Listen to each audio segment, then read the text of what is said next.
Hello leaders, hope everyone is well. Apologize, it's been a couple weeks since we had the update video, but here we go.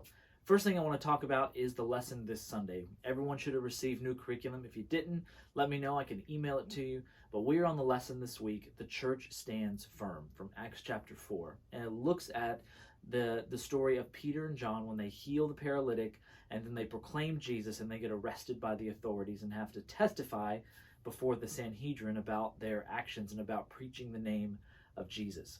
The lesson really goes in a direction of being bold for the gospel in the face of opposition. And I think that's a good direction to go. But I think it too quickly jumps to almost guilting students for being afraid before it really dives into some of the richer verses in the passage. And I think a couple of the verses you can really zero in on is, first of all, Acts 4:12. There's salvation in no one else, for there's no other name under heaven given to people by which we must be saved.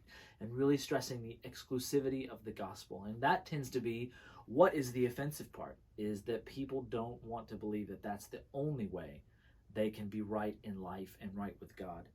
But another verse, I love verse 13. When they observed the boldness of Peter and John, they realized that they were uneducated and untrained men. They were amazed and recognized that they had been with Jesus. And encouraging students that, listen, Peter and John weren't the top of the class. God didn't choose them because they were so smart or so articulate. He chose them because that's who he wanted to use. And I love the verses it describes. They were ordinary, untrained men.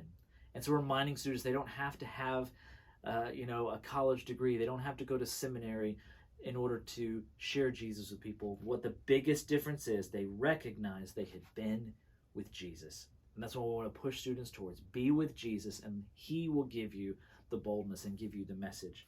And then also, verse 19, where Peter challenges the Sanhedrin back and says, after they say, don't preach Jesus anymore, he says, whether it's right in the sight of God to listen to you rather than to God, you decide. For we are unable to stop speaking about what we have seen and heard. And so this bold statement telling the Sanhedrin, listen, we're listening to God. And if you think listening to you is better than listening to God, and of course all these people would have said they feared God and believed in God. He left that up to them. He said, but we're going to keep proclaiming what we've seen and what we've heard. And I think there's just some great verses to zero in on and help students as they continue to explore and dive into, can I really reach people with the gospel? What if people don't like it? And help them understand how to do that and see how the church spreads as we're obedient to the Lord and just faithful. Some fun things are coming up. This Sunday is St. Patrick's Day. We're going to play a St. Patrick's Day themed game, have it give out some prizes, some green stuff. It should be a lot of fun. And then the following Sunday is the last Sunday we will have groups before Easter. And so we'll have some Easter themed games and some Easter themed stuff going on and prizes. So we'll have a couple fun Sundays with St. Patrick's Day and then leading up to Easter. And then the following Sunday, March 31st, is Easter Sunday.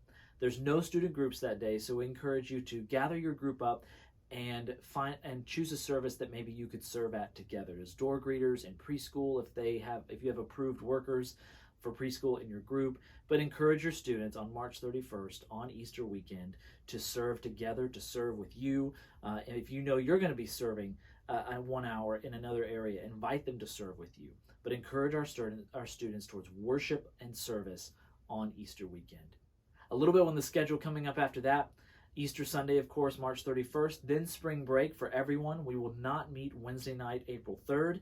Groups will resume on Sunday, April 7th, and then Wednesday night, April 10th, other ministries will not be meeting, but students will meet, and we will have one of our questions and conversation nights on Wednesday, April 10th, and then Wednesday, April 17th, we will have color party. Us and kids ministry will both be having color parties that night where we throw the colored powder at each other and have a great time. So that's our upcoming schedule for the next few weeks.